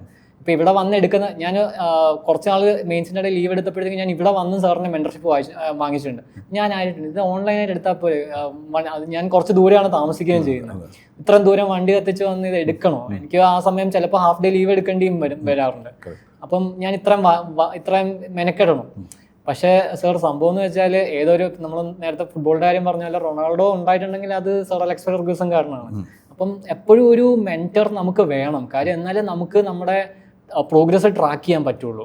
അപ്പം നമ്മളെക്കാട്ടി എക്സ്പീരിയൻസ്ഡ് ആയിട്ടുള്ള ഒരാൾ അപ്പുറത്തെ സൈഡിൽ നമുക്ക് എവിടെ തെറ്റുന്നു എന്ന് പറഞ്ഞു തരാനുണ്ടെങ്കിൽ ഡെഫിനറ്റ്ലി നമുക്ക് കോഴ്സ് കറക്ഷൻ എളുപ്പമായിരിക്കും. പിന്നെ നമുക്ക് തന്നെ ഒരു സെൽഫ് അനാലിസിസ് പോസിബിൾ ആവും, നമ്മൾ നേരെ വഴിക്കാണോ പോവുക അല്ലെന്നുള്ളത്. പിന്നെ എൻ്റെ തന്നെ ഒരു പേഴ്സണൽ മിസ്റ്റേക്ക് എന്ന് ഞാൻ വേണമെങ്കിൽ പറഞ്ഞുതരും. സോഷ്യോളജി ഞാൻ ത്രൂ ഔട്ട് ഞാൻ മെൻറ്റർഷിപ്പ് എടുക്കുന്നുണ്ടായിരുന്നു. GS എനിക്ക് ഇതുപോലെ ഒരു എക്സ്പീരിയൻസ് ഉണ്ടായി. എൻ്റെ സെക്കൻഡ് അറ്റംപ്റ്റിൽ എനിക്ക് വളരെ മാർക്ക് കുറവായിരുന്നു GSന്, അതുകൊണ്ടാണ് ഇൻ്റർവ്യൂ ക്ലിയർ ആവാത്തത്. അവിടെ എനിക്ക് എന്താ സംഭവിച്ചതെന്ന് വെച്ചാൽ, ഇതുപോലെ മെൻറ്റർ അത്ര ഒരു അപ്രോച്ചബിൾ ഒരു പേഴ്സൺ അല്ലായിരുന്നു. അപ്പോൾ ഞാനിങ്ങനെ പോകുമ്പോൾ പുള്ളി പറയും ആൻസേഴ്സ് ഒക്കെ ഓക്കെയാണ്, ഇതൊക്കെ മതി. അപ്പോൾ ഞാനും വിചാരിച്ചു ഓക്കെ മതി, okay. Basically I was being misguided. അപ്പോൾ ഞാനും വിചാരിച്ചു ഇത് ഓക്കെയാണ്, ഇങ്ങനെ മതി, കൂടുതൽ ഇമ്പ്രൂവ് ഒന്നും ചെയ്യണ്ട, ഇത്ര ഐ വാസ് ഡൂയിങ് വെൽ. അപ്പം നമുക്ക് ആ ഒരു മിസ്കൺസെപ്ഷൻ കിട്ടും. നമ്മൾ എഫേർട്ട് ഇടുന്നുണ്ട്, പക്ഷേ ആ എഫേർട്ട് ഓക്കെ ആണ്, ഇത് മതി. അപ്പം ബേസിക്കലി നമ്മളെ തന്നെ സെൽഫ് കണ്ടന്റഡ് ആവാൻ തുടങ്ങും. നമ്മൾ എവിടെ സെൽഫ് കണ്ടന്റ് വരുന്നു അവിടെ പ്രോഗ്രസ് ഉണ്ടാവത്തില്ല. അപ്പോൾ ആ ഒരു കോംപ്ലസൻസി വന്ന് ബേസിക്കലി നമ്മൾ റിഗ്രസ് ചെയ്യാൻ തുടങ്ങും. അതായിരിക്കും സംഭവിക്കാൻ പോകുന്നത്. അപ്പോൾ എപ്പോഴും നമ്മൾ ഒരു എക്സ്റ്റേണൽ ഫീഡ്ബാക്ക് എടുക്കുക. ഇപ്പം ഈ ഫീഡ്ബാക്ക് എന്ന് പറയുമ്പം യൂണിവേഴ്സലി ഒരു മെഷീനെ അല്ലെങ്കിൽ ഒരു സാധനത്തിനെ ഇമ്പ്രൂവ് ചെയ്യാൻ നമ്മൾ ഉപയോഗിക്കുന്ന ഒരു സാധനമാണ്. അപ്പം ആ ഒരു process you need to always trust the process, എന്നാൽ മാത്രമേ നമുക്ക് റിസൾട്ട് വരത്തുള്ളൂ. അതുകൊണ്ട് എപ്പോഴും ഒരു ടെസ്റ്റ് എഴുതുകയാണെങ്കിൽ, ഞാൻ അതുകൊണ്ട് തന്നെ GSനും എഗെയിൻ ഈ ഫിലോസഫി ഇംപ്ലിമെൻറ്റ് ചെയ്തിട്ടുണ്ട്. അതുകൊണ്ടായിരിക്കണം ഇത്തവണ എനിക്ക് മാർക്ക് കൂടിയത്. ഞാനൊരു ടെസ്റ്റ് എഴുതിയില്ലെങ്കിലും കുഴപ്പമില്ല, പക്ഷേ എഴുതുവാണെങ്കിൽ ആ ടെസ്റ്റ് പ്രോപ്പറായിട്ട് A to Z ഫീഡ്ബാക്ക് മേടിച്ചിട്ട് ഞാൻ വരത്തുള്ളൂ എന്നൊരു റിട്ടൺ കമ്മിറ്റ്മെൻറ്റ് ഞാൻ എൻ്റെ പേഴ്സണൽ ഡയറിയിൽ എഴുതി വെച്ചിട്ടുണ്ടായിരുന്നു. അപ്പം അതേ സ്ട്രാറ്റജി GSന് അപ്ലൈ ചെയ്തപ്പോൾ അത് വർക്ക് ചെയ്തിട്ടുണ്ട്. എനിക്കൊന്ന് സോഷ്യോളജിക്കും ഈ 3 വർഷമായിട്ട് മാർക്ക് വലിയ കുഴപ്പമില്ലാതെ ഇമ്പ്രൂവ് ചെയ്യാൻ കാര്യവും എനിക്കൊന്ന് ഇതായിരിക്കണം എന്ന് തോന്നുന്നു. അടുത്തൊരു ചോദ്യമാണ് ഇമ്പോർട്ടൻസ് ഓഫ് മെറ്റീരിയൽ. ഇപ്പം സോഷ്യോളജിയുടെ കേസിനകത്ത് രജത്ത് പറഞ്ഞതുപോലെ, ഇപ്പം നമ്മൾ സോഷ്യോ മെൻറ്റേഴ്സിൻ്റെ നോട്ട്സ് രജത്ത് റെഫർ ചെയ്തിട്ടുണ്ട്. ഈ സോഷ്യോളജി ഓപ്ഷണൽ ലിമിറ്റഡ് ആയതുകൊണ്ട് തന്നെ നമുക്ക് ഒത്തിരി അധികം സോഴ്സസിലേക്ക് പോകേണ്ട ആവശ്യം ജനറലി വരാറില്ല. അപ്പം എത്രത്തോളം രജത്ത് ഇതേപോലെ മൾട്ടിപ്പിൾ ഇൻസ്റ്റിറ്റ്യൂട്ട്സിൻ്റെ നോട്ട്സിനെ റിലൈസ് ചെയ്തിട്ടുണ്ടോ, അല്ലെങ്കിൽ ലാർജ്ലി ഒരു 1-2 ഇൻസ്റ്റിറ്റ്യൂട്ട്സിൻ്റെ മാത്രം നോട്ട്സ് എടുത്ത് അതിനെ രജത്തിൻ്റെതായ രീതിയിൽ മാത്രമാക്കി ചുരുക്കുകയാണ്? ബിക്കോസ് ഇത് ചോദിക്കുന്നതിൻ്റെ ഒരു റീസൺ, സ്റ്റുഡൻസ് ജനറലി ചെയ്യുന്നൊരു മിസ്റ്റേക്കാണ്, കുറേയധികം സോഴ്സസ് നിന്ന് പഠിക്കും. ഇപ്പം ഫസ്റ്റ് റൗണ്ട് പഠിക്കുന്നത് ഒരു ഇൻസ്റ്റിറ്റ്യൂട്ടിൻ്റെ മെറ്റീരിയൽ നിന്നായിരിക്കും, സെക്കൻഡ് റൗണ്ട് പഠിക്കുന്നത് വേറൊരു ഇൻസ്റ്റിറ്റ്യൂട്ടിൻ്റെ മെറ്റീരിയൽ നിന്നായിരിക്കും, അങ്ങനെ ഓരോ റൗണ്ടും അവർ പഠിക്കുന്നത് ഡിഫറെൻറ്റ് ഇൻസ്റ്റിറ്റ്യൂട്ട്സിൻ്റെ മെറ്റീരിയൽ നിന്നായിരിക്കും. അങ്ങനെ വരുന്നതിനെ കൊണ്ട്, അങ്ങനെ ചെയ്യുന്നതിനെ കൊണ്ട് പൊട്ടൻഷ്യൽ എന്തെങ്കിലും ത്രെറ്റ് ഉണ്ടോ, ഇഷ്യൂസ് ഉണ്ടോ? എന്താണ് രജത്തിൻ്റെ അതിനെക്കുറിച്ചുള്ള ഒപ്പീനിയൻ? സോ അഗെയിൻ നമ്മുടെ മുന്നത്തെ ക്വസ്റ്റ്യൻ്റെ ഒരു ആൻസറിൻ്റെ ഒരു കണ്ടിന്യൂഷൻ തന്നെയാണിത്. You always need to trust the process. നമുക്ക് എത്രത്തോളം അധികം ആയുധങ്ങൾ ഉപയോഗിക്കാൻ അറിയാം എന്നുള്ളതല്ല നമ്മൾ എത്ര അപകടകാരിയാക്കുന്നത്. നമ്മളെ മോർ ഡേഞ്ചറസ് ആക്കുന്ന ഒരു വെപ്പൺ എത്ര എഫിഷ്യൻ്റ് ആയിട്ട് നമുക്ക് യൂസ് ചെയ്യാം എന്ന് അറിയുന്നതിൻ്റെ ഒരു സ്കില്ലാണ്. അപ്പം അത് തന്നെയാണ് എനിക്ക് തോന്നുന്നു മെറ്റീരിയലിനും കാര്യത്തിൽ പറയാനുള്ളത്. അത് ഞാൻ ഭാഗ്യത്തിന് ഈ ഒരു ലെസൺ ഞാൻ ഫസ്റ്റ് അറ്റംപ്റ്റിൽ തന്നെ പഠിച്ചായിരുന്നു. കാര്യം എനിക്ക് എവിടെയൊക്കെ ടെലിഗ്രാമിൽ നിന്ന് ഒരു പുതിയ മെറ്റീരിയൽ ഇടുന്നു അപ്പോഴൊക്കെ എനിക്കൊരു ഡോപ്പമിൻ റഷ് വരും. ഇപ്പം ഞാൻ ഇത് പഠിച്ച് ഓൾ ഇന്ത്യ റാങ്ക് 1 ആവും, അങ്ങനെ ഒരു ഫീലിംഗ് എനിക്ക് 2022 വരുമായിരുന്നു. അപ്പം ബേസിക്കലി ഒരു പുതിയൊരു ഗോൾഡ് മൈൻ കിട്ടുന്ന ഒരു ഫീലിംഗ് ആണ്. അപ്പം ഞാൻ എന്ത് ചെയ്യും, അത് നേരെ ഇതിലോട്ട് എൻ്റെ നോട്ടിലോട്ട് ആഡ് ചെയ്യും. അപ്പം ബേസിക്കലി നമ്മുടെ ഫൗണ്ടേഷൻ തന്നെ വീക്കാണ്. അതിൻ്റെ മണ്ടയിൽ നമ്മൾ എത്ര ആഡ് ചെയ്തിട്ടും നമുക്കതൊരു ടാഞ്ചിബിൾ റിസൾട്ട് ആവാൻ പോകുന്നില്ല. പിന്നെ അത് മാത്രമല്ല സർ, ഒരു ഇതെന്ന് വെച്ചാൽ ഇപ്പം ഒരു ഇൻസ്റ്റിറ്റ്യൂട്ട് കൊടുക്കുന്ന നോട്ടെന്ന് പറഞ്ഞാൽ മേ ബി അവരൊരു 10 ക്ലാസ് ഒക്കെ എടുത്ത് കഴിഞ്ഞിട്ട് വരുന്ന ഒരു നോട്ടായിരിക്കും. അല്ലെങ്കിൽ ഇപ്പോൾ ഒരു ടോപ്പർ ദ നോട്ട് എന്ന് പറഞ്ഞാൽ ആ പുള്ളി അത്രത്തോളം വർക്ക് ചെയ്ത് അത് വീണ്ടും റിഫൈൻ ചെയ്ത് പുള്ളിക്ക് മാത്രം മനസ്സിലാകുന്ന ഒരു ഭാഷയിലുള്ളൊരു നോട്ടായിരിക്കും. ബേസിക്കലി നമ്മൾ ആക്ച്വലി മീൻ പിടിക്കാൻ പഠിക്കുകയാണ് വേണ്ട, അല്ലാതെ മീൻ നേരെ പർച്ചേസ് ചെയ്ത് കഴിക്കുകയല്ല വേണ്ട. ബേസിക്കലി ആ ഒരു സ്കില്ലാണ് നമുക്ക് വേണ്ടത്. അപ്പം നമ്മൾ ഒരു മെറ്റീരിയൽ, ഒരാളെ അല്ലെങ്കിൽ ഒരു ഇൻസ്റ്റിറ്റ്യൂഷനെ ട്രസ്റ്റ് ചെയ്ത് അതും അവിടെ നമ്മളൊരു ഡിസ്ക്രിപ്ഷൻ നല്ലൊരു റെപ്യൂട്ടഡ് ഒരു ഇൻസ്റ്റിറ്റ്യൂഷൻ അല്ലെങ്കിൽ ഒരാളെ ആയിരിക്കണം നമ്മൾ ട്രസ്റ്റ് ചെയ്യേണ്ടത്. അതൊരു ഡിസ്ക്ലൈമറാണ്. പക്ഷെ അത് കൂടാതെ ആ ആളും ആ പ്രോസസ്സിനെ ട്രസ്റ്റ് ചെയ്ത് എത്രത്തോളം നമുക്ക് നമ്മളെ അത് വെച്ചിട്ട് ബെറ്റർ ആക്കാൻ പറ്റുമോ അതാണ് വേണ്ടത്. പിന്നെ ഇൻ കേസ് ഇപ്പം മേ ബി നമുക്കൊരു ഇഷ്യൂ ഉണ്ട്, ഇപ്പം മേ ബി സമയമുള്ള ആൾക്കാർക്ക് കൂടുതൽ വായിക്കാനുള്ളൊരു സ്കോപ്പ് കാണും. അപ്പോൾ ആ സമയത്താണെങ്കിൽ നമുക്ക് സ്റ്റാൻഡേർഡ് സോഴ്സസ് ഉണ്ട്. ഇപ്പോൾ സാർ എന്നോട് കഴിഞ്ഞാണോ പറഞ്ഞു, ഹാരലംബോസ് സെലക്റ്റഡ് ചാപ്റ്റേഴ്സ് വേണമെങ്കിൽ സമയം ഉണ്ടെങ്കിൽ വായിക്കൂ. കാര്യം ഞാൻ പറഞ്ഞു സെക്കൻഡ് അറ്റംപ്റ്റ് ആയപ്പോഴത്തേക്കും എൻ്റെ ബേസ് നോട്ടുകളൊക്കെ സെറ്റ് ആയിരുന്നു. അപ്പോൾ ഇതിനകത്ത് വാല്യൂ ആഡ് ചെയ്യണമെങ്കിൽ ഹാരലംബോസിന്റെ കേസ് സ്റ്റഡീസ് ഉപയോഗിക്കാം. Again it's A very bulky book. അത് വളരെ സെലക്റ്റീവായിട്ട് വളരെ അപകടം പിടിച്ചൊരു മേഖലയിലോട്ടാണ് നമ്മൾ പോകുന്നത്. പക്ഷേ സാറ് ആ സമയത്ത് സാറിന് എന്നെ വിശ്വാസം ഉണ്ടായിരുന്നു. കാര്യം 270 എന്ന് പറഞ്ഞിട്ട് ഇത് വന്നപ്പോഴത്തേക്കും നമുക്ക് ഞാനും ആ പ്രോസസ്സിനെ ട്രസ്റ്റ് ചെയ്യാൻ തുടങ്ങി. അപ്പോൾ അങ്ങനെ വേറൊരു സാറിനോട് ഇങ്ങനെ ഞാൻ ചോദിച്ചായിരുന്നു. അപ്പോൾ അവിടെ അഗൈൻ ഹാരലംബോസ് റെക്കമെൻഡ് ചെയ്ത് തന്നായിരുന്നു. അപ്പം നിങ്ങൾ രണ്ടുപേരുടെ ആ ഒരു ഇത് വെച്ചിട്ട് ഞാൻ ഹാരലംബോസ് പഠിക്കാൻ തുടങ്ങി. അതും അഗൈൻ നമ്മൾ ആദ്യം പഠിക്കുമ്പോഴത്തേക്ക് ഓരോ പേജിലും പുതിയ കേസ് സ്റ്റഡികളൊക്കെ കാണുവാണ്. നമ്മൾ ആദ്യം വായിക്കുമ്പം എല്ലാം നമുക്ക് ഇമ്പോർട്ടൻ്റ് ആയി തോന്നും. പിന്നെ നമ്മൾ ഒന്നുകൂടെ പോകണം. അപ്പോൾ മേ ബി ആ 2 പേജിലുണ്ടായിരുന്ന സാധനം മേ ബി ഒരു പേജ് ഇമ്പോർട്ടൻ്റ് ആയി തോന്നുള്ളൂ. വീണ്ടും നമ്മൾ പോകുമ്പോൾ മേ ബി അതിനകത്ത് ഒരു ലൈനേ ഇമ്പോർട്ടൻ്റ് ആയി തോന്നുള്ളൂ. അപ്പോൾ അങ്ങനെ നമ്മൾ ഓരോ തവണ വായിക്കുമ്പോഴും അതിന് നമ്മൾ കൂടുതൽ റിഫൈൻ ചെയ്ത് നമ്മുടെ അണ്ടർസ്റ്റാൻഡിങ് നമ്മൾ ബെറ്റർ ആയിക്കൊണ്ടിരിക്കും. അപ്പം അഗെയിൻ ഇവിടെ നടക്കുന്നത് എന്താ വെച്ചാൽ ഒരു സാധനത്തിന് തന്നെ നമ്മൾ വീണ്ടും പോവുകയാണ്. അപ്പോൾ എൻ്റെ ഒരു കാഴ്ചപ്പാടെന്ന് വെച്ചാൽ നമ്മൾ പ്രിപ്പറേഷൻ എപ്പോഴും വളരെ ഫോക്കസ്ഡ് ആയിരിക്കണം. ആ ഫോക്കസ്ഡ് ആവുന്ന എപ്പോഴാന്ന് വെച്ചാൽ നമ്മൾ നമ്മുടെ സോഴ്സ് ലിമിറ്റ് ചെയ്യുമ്പോഴായിരിക്കണം. അപ്പം ഒരു ഇൻസ്റ്റിറ്റ്യൂട്ട് ചേരുകയാണെങ്കിൽ ആ ഇൻസ്റ്റിറ്റ്യൂട്ടിനെ കംപ്ലീറ്റ്ലി ഡിപ്പെൻഡ് ചെയ്യുക, ആ സാറ് പറയുന്നത് കേൾക്കുക, ആ മെറ്റീരിയൽ ഫോളോ ചെയ്യുക, അത് മാക്സിമം പ്രാക്ടീസ് ചെയ്ത് അതിൽ ബെസ്റ്റ് ആവാൻ നോക്കുക. ആൻഡ് അത് മതി. കാര്യം സാർ ഇപ്പം ഈ ടെലഗ്രാമിൻ്റെയും എയുടെ ഒക്കെ കാലമാണ്. അപ്പം basically everything is accessible to everyone. അപ്പോൾ അവിടെ ആ ഒരു ഡിഫറൻസ് വരുന്നതെന്ന് തോന്നുന്നു ഈ ഒരു ഫോക്കസും ഈ ഒരു ആപ്ലിക്കേഷൻ മെൻറ്റാലിറ്റി ആയിരിക്കും എന്ന് എനിക്ക് തോന്നുന്നു. കറക്റ്റ്. നമ്മളും ജനറലി സജസ്റ്റ് ചെയ്യുന്ന ഒരു കാര്യം അതാണ്. അതായത് rather than going for multiple sources, if you can limit your sources to 1 or 2 major sources, അതിനെ maximum number of times revise ചെയ്യുന്നതാണ് ജനറലി നമ്മൾ കണ്ടുവരുന്നത്. ഇപ്പോൾ എൻ്റെ ഇത്ര എക്സ്പീരിയൻസിൽ എനിക്ക് മനസ്സിലായ ഒരു കാര്യം, അങ്ങനെ ചെയ്യുമ്പോഴാണ് കൂടുതൽ നമുക്ക് ഔട്ട്പുട്ട് കിട്ടുന്നതെന്നുള്ളതാണ്. ഇനി അടുത്തൊരു കാര്യം, രജത്തിൻ്റെ സോഷ്യോ മെൻറ്റേഴ്സിന് ഉണ്ടായിരുന്ന എക്സ്പീരിയൻസിനെ കുറിച്ച് ഒന്ന് ഷെയർ ചെയ്യാൻ പറ്റുമോ? എനിക്കത് വളരെ പ്രോഗ്രസീവായിട്ട് ഞാൻ ഇംപ്രൂവ്മെൻറ്റ് ആദ്യം മുതൽ അവസാനം വരെ കണ്ടൊരു ജേർണി ആയിട്ടാണ് എനിക്ക് തോന്നുന്നത്. Again it's not the journey was not ended, it's still continuing. അപ്പോൾ അഗെയിൻ നമ്മൾ കഴിഞ്ഞ തവണ കുറേ മിസ്റ്റേക്സ് ഒക്കെ ഐഡൻറ്റിഫൈ ചെയ്യണം. ഞാൻ ആദ്യം മുതൽ പറയുകയാണെങ്കിൽ ആദ്യം എനിക്ക് ഒന്നും അറിയാണ്ടാണ് ഞാൻ ഇവിടെ വന്ന് കയറുന്നത്. ഒരു പ്രോപ്പറായിട്ടൊരു അണ്ടർസ്റ്റാൻഡിങ്ങോ സബ്ജക്റ്റ് എന്താണെന്നോ, പക്ഷെ പഠിക്കണം എന്നൊരു മൈൻഡ് സെറ്റ് ഉണ്ട്. വളരെ ലിമിറ്റഡ് ആയിട്ട് കുറച്ച് സമയമുണ്ട്. അങ്ങനെ ഞാൻ വന്ന് മീന മാമിനെ വിളിച്ച് ഞാനിങ്ങനെ അഡ്മിഷൻ എടുക്കുമായിരുന്നു. അപ്പം I trusted the process completely. എന്നിട്ട് ഞാൻ മാമിനോട് ആദ്യം തന്നെ ചോദിച്ചു, ഈ 10 ടെസ്റ്റ് എഴുതിയാൽ മാം ഞാൻ കയറുമോ? അപ്പം മീന മാമാണ് പറഞ്ഞത് എന്തായാലും എഴുതി നോക്ക്, എന്നിട്ട് നമുക്ക് വരുന്നിടത്ത് വെച്ച് കാണാം. അപ്പം ഞാനത് അഗെയിൻ ട്രസ്റ്റ് ചെയ്തു. ഞാൻ അങ്ങനെ തുടങ്ങുമായിരുന്നു. എല്ലാ ടെസ്റ്റും എഴുതി. പക്ഷെ അപ്പോൾ എനിക്ക് തന്നെ മനസ്സിലായി എഴുതിയത് കൊണ്ട് മാത്രമായില്ല, ഐ വാസ് ലാക്കിങ് സംവെയർ. അത് അവസാനമായപ്പോൾ നമുക്ക് മനസ്സിലായി. പിന്നെ എല്ലാം ദൈവം രക്ഷിക്കട്ടെ എന്നുള്ളൊരു രീതിയിൽ നമ്മൾ പോയി അങ്ങ് എഴുതുമായിരുന്നു. കാര്യം അഗെയിൻ അത് എഴുതുന്നതിന് മുന്നേ തന്നെ എനിക്ക് എൻ്റെ വീക്ക്നെസ്സുകൾ മനസ്സിലായിരുന്നു. അപ്പം ഇനി എഴുതേണ്ടി വന്നാൽ അത് കറക്റ്റ് ചെയ്യാന്നുള്ള കാര്യം എൻ്റെ മൈൻഡിലുണ്ടായിരുന്നു. കാര്യം നമ്മളിപ്പം ടെസ്റ്റ് സീരീസ് വരുമ്പോഴത്തേക്കും കണ്ടന്റ് ബിൽഡ് ചെയ്യാനല്ല അത് വരുന്നത്, ആ ബിൽഡ് ചെയ്ത കണ്ടന്റ് നമ്മൾ ബെറ്റർ ആക്കാനാണ് വരുന്നത്. പക്ഷെ അപ്പോഴും ഇൻസ്റ്റിറ്റ്യൂട്ട് തന്നെ കണ്ടന്റ് ഒന്ന് ബിൽഡ് ചെയ്യാനായിട്ട് അപ്പോഴും ഹെൽപ്പ് ചെയ്തു. ഞാൻ ചോദിച്ച മെറ്റീരിയലൊക്കെ എനിക്ക് ഫ്രീ ആയിട്ട് പ്രൊവൈഡ് ചെയ്ത് തന്നെ ഹെൽപ്പ് ചെയ്യാനൊക്കെ മാക്സിമം എഫേർട്ട് ഇൻസ്റ്റിറ്റ്യൂട്ടിൻ്റെ സൈഡിൽ നിന്ന് ഉണ്ടായിട്ടുണ്ട്. പക്ഷേ ആ സമയം ഉദ്ദേശിച്ച പോലെ അറ്റംപ്റ്റ് പോയില്ല. അപ്പം യൂഷ്വലി ഒരു ഇൻസ്റ്റിറ്റ്യൂട്ട് ആണെങ്കിൽ അത് അവിടെ നിർത്തും. അപ്പം മെയിൻസ് മാർക്ക് വന്നു, കിട്ടിയില്ല എന്ന് മനസ്സിലായി. അന്ന് തന്നെ സാറും മാമും എൻ്റെ ടീമിലുള്ള ആൾക്കാരും എനിക്ക് മെസ്സേജ് ചെയ്യുന്നുണ്ടായിരുന്നു, പോട്ടെ സാരമില്ല, ഞങ്ങൾ കൂടെ ഉണ്ട്, എന്ത് വേണമെങ്കിലും പറഞ്ഞാൽ മതി എന്നുള്ളൊരു ഇത്. അപ്പം ആ സമയത്ത് ഞാൻ ആ അഡ്വൈസ് ഒന്നും എടുക്കാനുള്ളൊരു മൈൻഡ് സെറ്റിലല്ലേ, നമ്മൾ വേറൊരു ഇതിലായിരിക്കും അത്. അപ്പം ഞാൻ താങ്ക്സ് പറഞ്ഞു, എല്ലാം ചെയ്തു. പിന്നെ കുറച്ച് നാൾ എടുത്തു അതിൽ നിന്ന് റിക്കവർ ആവാനായിട്ട്. അപ്പം ഞാൻ വർക്കിലോട്ട് പോയി തിരിച്ച്. പിന്നെ അഗെയിൻ ഒരു ഡിസംബർ കഴിഞ്ഞ ഒരു ജനുവരി ഒക്കെ ആയപ്പോൾ ഞാൻ പിന്നെ വിചാരിച്ചു എൻ്റെ പഴയ നമ്മൾ ഡിസ്കസ് ചെയ്ത കാര്യങ്ങളും മനസ്സിൽ തിരിച്ചു വന്നു, അതായത് പേപ്പർ 1 അത്ര സ്ട്രോങ് അല്ല എന്നുള്ളത്. പിന്നെ ഞാൻ എന്ത് ചെയ്തെന്ന് വെച്ചാൽ ആ സമയത്ത് യൂഷ്വലി ആൾക്കാർ പ്രിലിംസിനായിരിക്കും പഠിക്കുന്നത്, പക്ഷേ ആ ജനുവരി സമയത്ത് ഞാൻ വർക്കിൻ്റെ കൂടെ ക്ലാസ്സിന് ചേർന്നു. ജനുവരി മുതൽ ഓൾമോസ്റ്റ് ഏപ്രിൽ വരെ ബാക്കി ആൾക്കാരൊക്കെ പ്രിലിംസിന് പഠിച്ചുകൊണ്ടിരിക്കുന്ന സമയത്ത് ഞാൻ സോഷ്യോളജി മാത്രം ഫോക്കസ് ചെയ്തു. ഓൾമോസ്റ്റ് ആ ഒരു 4 months കൊണ്ട് ഞാൻ പേപ്പർ 1 ആണ് ഫുൾ ഫോക്കസ് ചെയ്തത്. പേപ്പർ 1 ഓൾമോസ്റ്റ് റെഡിയാക്കി എടുത്തു. എന്നിട്ട് ഞാൻ വീണ്ടും വന്നു. സെക്കൻഡ് അറ്റംപ്റ്റ് ആയപ്പോഴത്തേക്കും സാർ പറഞ്ഞു, ഓക്കെ കണ്ടന്റ് ആയിട്ടുണ്ട്, ഇത് മതി, ഇത് മെയിൻറ്റെയിൻ ചെയ്ത് കൊണ്ടുപോവാം.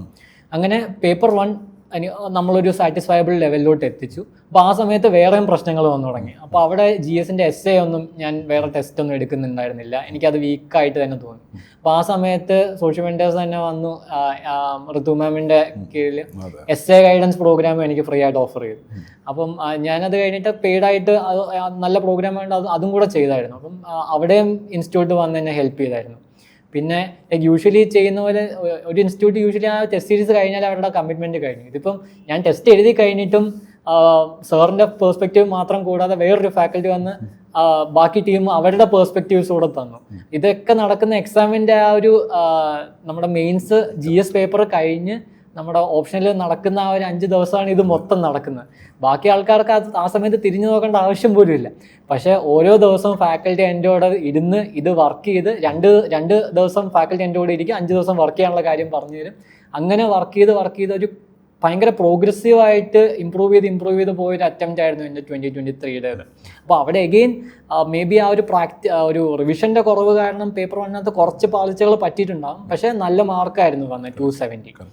ആൻഡ് അത് കഴിഞ്ഞിട്ടാണ് ഈ അറ്റംപ്റ്റ് വരുന്നത്. ഈ അറ്റംപ്റ്റ് ഞാൻ പറഞ്ഞു, സാർ എനിക്ക് എങ്ങനെയെങ്കിലും കയറിയേ പറ്റുള്ളൂ. ഞാൻ ആദ്യം സാറിനെ വന്ന് കാണുമ്പോഴും അതാ പറഞ്ഞു. അപ്പം ഞാൻ ചോദിച്ചു, സാർ ലീവ് എടുത്ത് ഇരിക്കണം? അപ്പം സാറ് പറഞ്ഞു, വേണ്ട, ഇത്ര മാനേജ് ചെയ്തല്ലേ, ഇനിയും പോവാമല്ലോ. അപ്പം എന്തെങ്കിലും ഉണ്ടെങ്കിൽ ലാസ്റ്റ് ആ ഒരു സമയത്ത് മാത്രമേ ലീവ് എടുക്കുക. അപ്പം ഞാനും ആ ഒരു ഗെയിം പ്ലാൻ തന്നെയായിരുന്നു ഫോളോ ചെയ്തത്. അപ്പം ഞാൻ സാറിനെ കണ്ടു, മാമിനെ കണ്ടു, നമ്മൾ സ്ട്രാറ്റജി ആദ്യം തന്നെ നമ്മൾ ഫിക്സ് ചെയ്തു. അപ്പോൾ ഇത്തവണ ഞാൻ കൂടുതൽ എന്ന് വെച്ചാൽ മാക്സിമം ഫീഡ്ബാക്കിൽ നിന്ന് തന്നെ ഞാൻ പഠിക്കാനായിട്ട് നോക്കി. അപ്പം ബേസിക്കലി സാറിൻ്റെ ഒരു ഫീഡ്ബാക്ക് സെഷൻ എൻ്റെ ഒരു ഇപ്പം നമ്മൾ ടെസ്റ്റ് എങ്ങനെ സ്ട്രക്ചർ ചെയ്യുന്നത് വെച്ചാൽ പേപ്പർ 1 3 ടെസ്റ്റ്, പേപ്പർ 3 3 ടെസ്റ്റ്, പിന്നെ 2 set of full length test.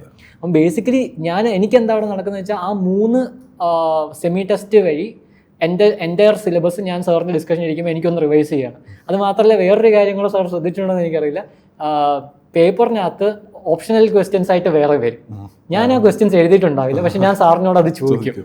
Sir may be ഒരു അരമണിക്കൂർ എക്സ്ട്രാ എടുത്ത് അതും കൂടെ എനിക്ക് പറഞ്ഞു തരും. ഞാനത് അറിയത്തില്ലാത്തതുകൊണ്ട് ചോദിക്കുന്നതല്ല, സാറിൻ്റെ വായിൽ നിന്ന് അത് കേൾക്കാൻ വേണ്ടി ചോദിക്കുന്നതാണ്. അപ്പം ഇത് എനിക്ക് തോന്നുന്നു ഫീഡ്ബാക്ക് സെഷൻ 1.5 മണിക്കൂർ 2 മണിക്കൂർ വരെയൊക്കെ നീണ്ടു പോകാറുണ്ട്. അപ്പം മേ ബി ഒരു ദിവസം സെഷൻ എടുത്തു കഴിഞ്ഞാൽ സാറ് തളർന്ന് അടുത്ത ദിവസം വേണ്ടെന്ന് പറഞ്ഞ് അങ്ങനെയൊക്കെ നമ്മളിരുന്ന് പോയിട്ടുണ്ട്. അപ്പോൾ അത്രയ്ക്ക് സപ്പോർട്ടീവ് ആയിരുന്നു institute. I was always welcome here. ഞാൻ എന്താവശ്യപ്പെട്ടാലും എപ്പോഴും ഇൻസ്റ്റിറ്റ്യൂട്ട് അത് തരാൻ റെഡിയായിരുന്നു. പിന്നെ അഗെയിൻ നമ്മൾ തിയറി ഇമ്പ്രൂവ് ചെയ്യാനായിട്ട് ഇത്തവണ നല്ലൊരു എഫേർട്ട് നമ്മുടെ സൈഡിൽ നിന്ന് എടുത്തിട്ടുണ്ടായിരുന്നു. അപ്പോൾ ഓരോ കാൻഡിഡേറ്റിനും അവരുടെ വീക്ക് പോയിന്റ് ഏതാണെന്ന് വെച്ചാൽ അത് ബേസ് ചെയ്ത് സാർ ക്വസ്റ്റ്യൻസ് ഉണ്ടാക്കി സെപ്പറേറ്റ് ഒരു ഗ്രൂപ്പ് ഉണ്ടാക്കി അത് വെച്ച് സാർ അത് കഴിഞ്ഞ് ഓഡിയോ നോട്ടും ഇടുന്നുണ്ടായിരുന്നു. ഞാൻ എഗെയിൻ ആ ഓഡിയോ നോട്ട് ഒരു റൗണ്ട് റിവിഷനും കൂടെ ആക്കാനാണ് നോക്കിക്കൊണ്ടിരുന്നത്. അപ്പോൾ അതും ആ ഗ്രൂപ്പിൽ ഞാൻ ചേർന്നു, അത് അവിടെയും കോൺട്രിബ്യൂട്ട് ചെയ്യുന്നുണ്ടായിരുന്നു. അപ്പോൾ അങ്ങനെ ഒരു കുറേ റൗണ്ട് റിവിഷൻ സാറിൻ്റെ ഫീഡ്ബാക്കിൽ നിന്ന് മാത്രമേ എനിക്ക് കിട്ടിയിട്ടുണ്ട്. ഇപ്പം ഒരു set full sectional test, 2 set full length ആയപ്പോൾ തന്നെ മൂന്ന് റിവിഷനായി. പിന്നെ ഇത് കഴിയുമ്പോൾ 4ാമത്തെ റിവിഷൻ. അപ്പോൾ തന്നെ 4 റിവിഷൻ ബേസിക്കലി എഫക്റ്റീവ്ലി കഴിഞ്ഞിട്ടുണ്ട് അല്ലേ. അപ്പം ഇപ്പോൾ ഒരു ടെസ്റ്റ് എന്ന് പറഞ്ഞാൽ സാർ 2 മണിക്കൂർ ഇരിക്കുന്നത്. അപ്പോൾ സാറിൻ്റെ കൂടെ തന്നെ ഓൾമോസ്റ്റ് ഒരു കോഴ്സ് ഇരിക്കാനുള്ള അത്രയും ലെങ്ത് ഞാൻ ടെസ്റ്റ് സീരീസിൻ്റെ കൂടെ ഇരുന്നിട്ടുണ്ട്. അപ്പോൾ അതാണ് മേ ബി വർക്കൗട്ട് ചെയ്തിട്ടുണ്ടാകുന്നത്. അപ്പോൾ അത്ര ബേസിക്കലി എനിക്ക് പറയാനുള്ള ഇൻസ്റ്റിറ്റ്യൂട്ട് എനിക്ക് വേണ്ടി അത്ര ലെവലിൽ പോയിട്ടുണ്ട്. അപ്പോൾ അതുകൊണ്ട് തന്നെ ഞാൻ താങ്ക്ഫുൾ ആണ്. അത് കാരണം കൊണ്ട് തന്നെയാണ് ഓരോ അറ്റംപ്റ്റ് കഴിയുമ്പോഴും സാർ കുറച്ചുകൂടെ ഒന്ന് ബെറ്റർ ആക്കണം, ശരിയാക്കി തരണം, കയറ്റി തരണം എന്ന് പറഞ്ഞ് ഞാൻ വീണ്ടും ഇൻസ്റ്റിറ്റ്യൂട്ടിലോട്ട് തിരിച്ചു വരികയും ചെയ്യും. സന്തോഷം, കേട്ടതിൽ വളരെയധികം സന്തോഷം. ശരിക്കും ബേസിക്കലി ഇപ്പം രജത്ത് പറഞ്ഞത് നല്ലൊരു സ്ട്രാറ്റജിയാണ്. ഞാനിപ്പോൾ ആലോചിക്കുമ്പോൾ ഇത് അന്ന് നടക്കുന്ന സമയത്ത് ഞാനിതിനെക്കുറിച്ച് അത്രയധികം അവെയർ അല്ലായിരുന്നു. ഈ ഒരു ഫീഡ്ബാക്കിലൂടെ റിവിഷൻ നടത്തുക എന്നുള്ള സ്ട്രാറ്റജി അപ്പം നല്ലതുമാണ്. അറ്റ് ദ സെയിം ടൈം ഇനിയുള്ള നമ്മളുടെ ഫീഡ്ബാക്ക് സെഷൻസ് ലോങ് ആവുന്നുള്ളത് മാത്രമേ ഉള്ളൂ. പക്ഷേ അൾട്ടിമേറ്റ്ലി നമുക്ക് ഫീൽ ചെയ്യുന്നൊരു കാര്യം as an institute, as A faculty, നമ്മൾ ഒരു സ്റ്റുഡൻറ്റ്, ഇപ്പോൾ രജത്തിൻ്റെയൊക്കെ കേസിൽ ഞാൻ എൻ്റെ വീട്ടിൽ വൈഫിൻ്റെ അടുത്ത് വരെ പറഞ്ഞ കാര്യമാണ്. അതായത് വളരെയധികം ആത്മാർത്ഥമായി ഒരു എക്സാമിന് വേണ്ടി ഹാർഡ് വർക്ക് ചെയ്യുന്ന ഒരു സ്റ്റുഡൻറ്റിന് എത്ര ടൈം സ്പെൻഡ് ചെയ്യുന്നതും നമ്മൾക്കൊരു ബേർഡനായിട്ട് തോന്നാറില്ല. ബിക്കോസ് നമ്മൾ ആ പ്രോസസ്സിനെ ഒത്തിരി എൻജോയ് ചെയ്യുന്നുണ്ട് എന്നുള്ളതാണ്. കാരണം ഇപ്പം ഞാൻ ചില ആക്ടേഴ്സൊക്കെ പറയുന്നത് ഇട്ടിട്ടുണ്ട്, ഓപ്പോസിറ്റുള്ള ആക്ടർ എങ്ങനെയാണോ പെർഫോം ചെയ്യുന്നത് അതനുസരിച്ച് ഈ ഒരു ആക്ടറിൻ്റെ പെർഫോമൻസ് ഇൻക്രീസ് ചെയ്യുക. അതുപോലെയാണ് ഒരു ഫാക്കൽറ്റി സ്റ്റുഡൻറ്റ് റിലേഷൻ എന്ന് എനിക്ക് തോന്നുന്നു. സ്റ്റുഡൻറ്റ് എത്രത്തോളം നന്നായി പെർഫോം ചെയ്യുന്നു അത്രയും കൂടുതൽ പെർഫോം ചെയ്യാൻ ഫാക്കൽറ്റിക്കും ഒരു ആവേശമാണെന്ന് എനിക്ക് തോന്നിയിട്ടുണ്ട്. ഇപ്പോൾ രജത്തിൻ്റെ കേസിലൊക്കെ എസ്പെഷ്യലി അത് ഒത്തിരി അധികം എനിക്ക് തന്നെ ഫീൽ ചെയ്തൊരു കാര്യമാണ്. ആൻഡ് ഫൈനലി ഇങ്ങനൊരു റിസൾട്ട് കിട്ടുമ്പോൾ ഉണ്ടാകുന്ന ഒരു സന്തോഷം ഒത്തിരിയാണ്. കാരണം ഞാൻ ഇവിടെയൊക്കെ പറഞ്ഞതാണ്, അതായത് എനിക്ക് ഇത്തവണ ഒത്തിരി അധികം സന്തോഷം കിട്ടിയ ഒരു റിസൾട്ട് രജത്തിൻ്റെയാണ്. ബിക്കോസ് കഴിഞ്ഞൊരു 2.5-3 വർഷമായി രജത്ത് ഇതിനു വേണ്ടി വർക്ക് ചെയ്യുന്നതും ഇവൻ രജത്തിൻ്റെ പേരൻസുമായിട്ട് ഞാൻ മീറ്റ് ചെയ്തിട്ടുണ്ട്. അപ്പോൾ അവരുടെ ഒരു ആഗ്രഹവും അവരുടെ ഒരു എക്സ്പെക്റ്റേഷനും ഒക്കെ കണ്ടിട്ട് എനിക്ക് ഒത്തിരി സന്തോഷം തോന്നിയ ഒരു കൈൻഡ് ഓഫ് റിസൾട്ടാണ്. സോ ഒരു തവണയും കൂടി from behalf of socio mentors my hearty congratulations. Thank you sir, thank you so much. ഇനി ജനറലായിട്ട് രജത്തിന് അവസാനമായി ഇനി പ്രിപ്പയർ ചെയ്യാൻ വരുന്ന ആസ്പിറൻസിന് വേണ്ടി രജത്തിൻ്റെ അഡ്വൈസ് എന്താണ്? നമ്മൾ പറഞ്ഞ സാധനത്തിൻ്റെ ഒരു ചുരുക്കം എന്നുള്ളൊരു സാധനം തന്നെയാണ് ഇവിടെ എനിക്ക് പറയാനുള്ളത്. നമ്മൾ മൾട്ടിപ്പിൾ സോഴ്സസിൻ്റെ പുറകെ പോകരുത്. ആ സബ്ജക്റ്റിൽ ഇൻട്രസ്റ്റ് ഡെവലപ്പ് ചെയ്യാൻ പഠിക്കണം. പിന്നെ നമ്മുടെ ഫാക്കൽറ്റി, നമ്മുടെ മെൻറ്റേഴ്സ്, കാര്യം നമ്മളൊരാളിൽ നമ്മുടെ കംപ്ലീറ്റ് വിശ്വാസം ഏൽപ്പിക്കുകയാണ്. അത് ഏൽപ്പിച്ച് കഴിഞ്ഞാൽ നമ്മളത് ഏൽപ്പിക്കാനായിട്ടുള്ളൊരു കോൺഫിഡൻസ് നമ്മൾ കാണിക്കണം. അതുമാത്രമല്ല നമ്മൾ എങ്ങനെയൊക്കെ നമുക്കത് ബെറ്റർ ആക്കാൻ പറ്റുമോ പ്രോപ്പറായിട്ട് ഫീഡ്ബാക്ക് എടുത്ത് അത് ഇംപ്ലിമെൻറ്റ് ചെയ്ത് നമ്മളതൊരു ബെറ്റർ ആവാനുള്ളൊരു അവന്യൂ ആയിട്ട് അത് കാണണം. പിന്നെ ലാസ്റ്റായിട്ട് സർ നമുക്ക് എല്ലാവർക്കും അറിയുന്നൊരു കാര്യമാണ്, ഈ എക്സാം വളരെ റാൻഡമാണ്. നമ്മൾ എഫേർട്ട് എടുത്തത് കൊണ്ട് മാത്രം ഇത് കിട്ടണമെന്നില്ല. കാര്യം അഗെയിൻ ഞാൻ ലാസ്റ്റ് അറ്റംപ്റ്റ് എഫേർട്ട് എടുത്തിട്ടുണ്ട്, പക്ഷെ അതിനുള്ള ഫലം കിട്ടിയിട്ടില്ല. ഇത്തവണ കിട്ടിയിട്ടുണ്ടെന്നുള്ളതാണ്. അപ്പോൾ എപ്പോഴും അത് കിട്ടണമെന്നില്ല. അത് വെച്ച് നമ്മളെ തന്നെ ജഡ്ജ് ചെയ്യാതിരിക്കുകയും ചെയ്യുക എന്നുള്ളത് ഒരു ഇമ്പോർട്ടൻ്റ് ആസ്പെക്റ്റ് ആണ്. അഗെയിൻ അവിടെ വേണ്ട നമ്മൾ you should trust the process. ഇന്നല്ലെങ്കിൽ നാളെ ആ ഒരു റിസൾട്ട് വരും. എക്സാം അങ്ങനെയാണ് സ്ട്രക്ചർ ചെയ്തിരിക്കുന്നത്. അപ്പോൾ ഈ ഒരു ആസ്പെക്റ്റ് എല്ലാം കവർ ചെയ്ത് നമ്മുടെ ടീച്ചേഴ്സ് നമുക്ക് പറഞ്ഞു തരുന്ന ആ ഒരു ഗൈഡൻസ്, ആ ഒരു ഫീഡ്ബാക്ക്, ആ ഒരു ലെസൺസ് അതൊക്കെ ഉൾക്കൊണ്ട് നമ്മൾ ബെറ്റർ ആകാൻ നോക്കിയാൽ obviously one day or the other results will come. എനിക്കിപ്പോൾ 2.5 കൊല്ലം എടുത്തു, പക്ഷേ എന്നാലും റിസൾട്ട് വന്നിട്ടുണ്ട്. അപ്പം അതാണ് എനിക്ക് തോന്നുന്ന ഒരു ടേക്ക് അവേ ആയിട്ട് നമുക്ക് പറയാൻ പറ്റുന്ന ഒരു കാര്യം. So thank you so much, Rajat. Thank you so much. Thank you for your time. Thank you so much.